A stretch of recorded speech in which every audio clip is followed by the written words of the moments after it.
On করতেই ঘরে এখন সাদা আলোর বন্যা। ড্রেসিং টেবিলের দিকে তাকিয়ে দেখি কিছুই নেই। বিছানা থেকে উঠে ড্রেসিং টেবিলের কাছে এলাম, আয়নাতে ভালো করে হাত দিয়ে দেখলাম ফাটা তো দূরের কথা, একটা সামান্য চিপ পর্যন্ত নেই। কৌচের দিকে তাকালাম, শূন্য কৌচ, যেখানে ছিল সেখানেই আছে এবং কেউ সেখানে বসে নেই।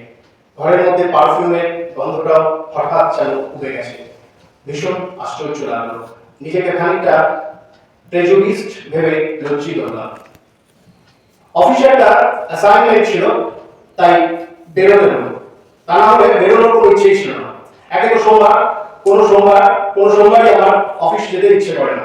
তাই আমার আজ শরীরটা খারাপ লাগছে, রাতে ভালো ঘুম না হওয়ার কারণে। অফিসেও আজ দিনটা ভালো গেল না। ডিসকাশন অনিকের দার সঙ্গে ফালতু একটা ঝামেলা বেড়ে গেল। এতটা উত্তেজিত না হলে বোধহয় ভালো হতো। অনিকের দা এমনিতে খুব ভালো লোক, কারোর সাথে পাশে থাকে না। তার সঙ্গে আমার এই বিহেভিয়ারটা না করলেই ভালো হতো। অফিসের সবাই ব্যাপারটা ভালোভাবে নেয়নি, সেটা আমি প্রত্যেকের মুখ দেখেই বুঝতে পারছি না। সন্ধ্যাবেলায় বাড়ি ফিরলাম মেজাজটা গরম করে।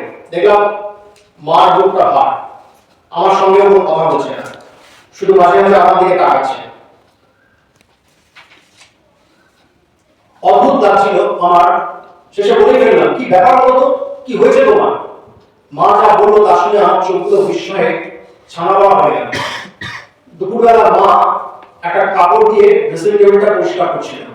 হঠাৎ প্রচন্ড একটা শব্দ পায় মা, আর তারপর দেখে ড্রেসিং টেবিলের কাঁচটা ফেটে চৌচির হয়ে গেছে। মা এতটাই ভয় পেয়ে গেছে যে সেই যে ওই ঘর থেকে ছুটে পালিয়ে এসেছে আর ওই ঘরে ঢুকেনি। গতকাল রাতের ঘটনা মনে পড়লো, দৌড়ে গেলাম আমার ঘরে। ড্রেসিং টেবিলের কাছে এসে আয়নার দিকে তাকালাম, দেখলাম আয়নাতে কোনো ফাটল নেই, সুন্দর নিটোল আয়না, যেমনটা আমি কিনেছিলাম তেমনই। প্রিয়মের বাড়িতে গেলাম। আমার বাড়ি কয়েকটা বাড়ি পরেই ওর বাড়ি। ছোটবেলাকার বন্ধু, আমার সুখে দুঃখে সবসময় আমার পাশে। প্রিয়ম বাড়িতে ছিল, খানিকক্ষণ আগেই অফিস থেকে বাড়ি গেছে। আমাকে এই সময় ওর বাড়িতে দেখে মনে হলো একটু অবাক হয়েছে। সাধারণত ক্রিকেটে আমাদের কখনোই দেখা হয় না।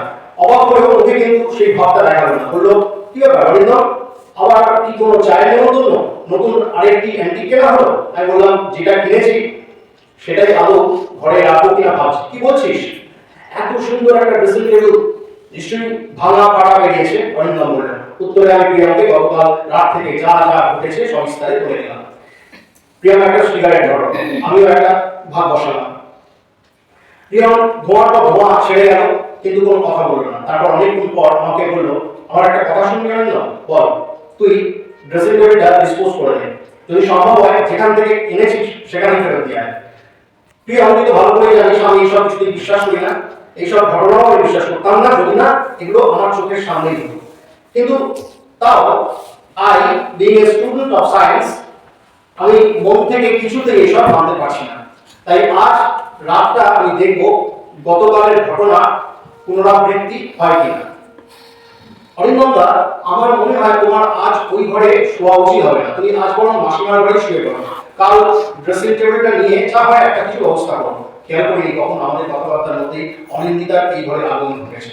আমি বললাম, তা নয় অনিন্দিতা, আমাকে না, তা হয় অনিন্দিতা, আমাকে প্রমাণ করতেই হবে গতকাল রাতে আমি যা দেখেছি তা আমার দেখার ভুল, সত্যি নয়। উঠে পড়লাম। অনিন্দিতা বলল, আমার কেমন ভয় করছে। তুমি ভয় পেয়ে কি করবে? প্রিয়াম বললেন, অরিন্দমকে তুমি ছিল না, ছোটবেলা থেকে এইরকম ভীষণ একরোখা, ভয়টা কিছুই নেই। আমি হাসলাম। বিদায় নিয়ে ওদের ওখান থেকে বেরিয়ে এলাম। রাস্তায় সম্রাটের সঙ্গে দেখা। সম্রাটও আমার স্কুলের বন্ধু, জিওলজিক্যাল সার্ভে অফ ইন্ডিয়া চাকরি করে।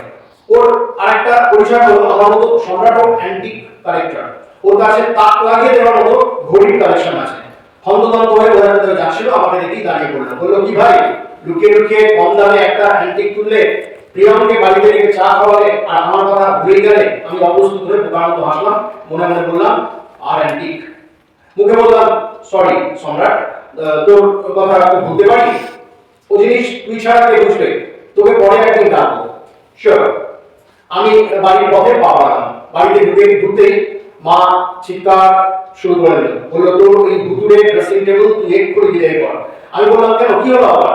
মা খানিকক্ষণ চুপ করে থেকে বললো, তোর এই ঘরে আমি সুন্দর একটা গন্ধ পেয়েছি খানিকক্ষণ আগে, মনে হচ্ছিল কেউ যেন ড্রেসিং টেবিলে বসে সাজগোজ করছে। ভালো কথা তো, আমি বললাম তুমি তো আমার জন্য একজন মেয়েকেই চাইছিলে এই ঘরে, দেখো ড্রেসিং টেবিল আনার সঙ্গে সঙ্গে সে নিজেই কেমন চলে এসেছে, তোর ওই ভূতই জুটবে শেষ পর্যন্ত, বলে মা রান্নাঘরের দিকে চলে গেল। একটু বেশি বড় হয়ে যাচ্ছে কি? খাওয়া দাওয়ার পর ড্রেসিং টেবিলের সামনে গিয়ে দাঁড়ালাম, ভালো করে দেখলাম বহু পুরনো অথচ সুন্দর এই ড্রেসিং টেবিলটাকে। দুপাশে ইটালিয়ান মার্বেলের স্ট্যান্ড, আর মাঝখানে কনসোলের আকার নেওয়া আরো একটি স্ট্যান্ডের উপর বেলজিয়াম কাছের বিশাল আয়না। আয়নার ফ্রেমে অসাধারণ হাতের কাজ। সত্যি হয়তো কারোর একান্ত প্রিয় ছিল এই ড্রেসিং টেবিলটা।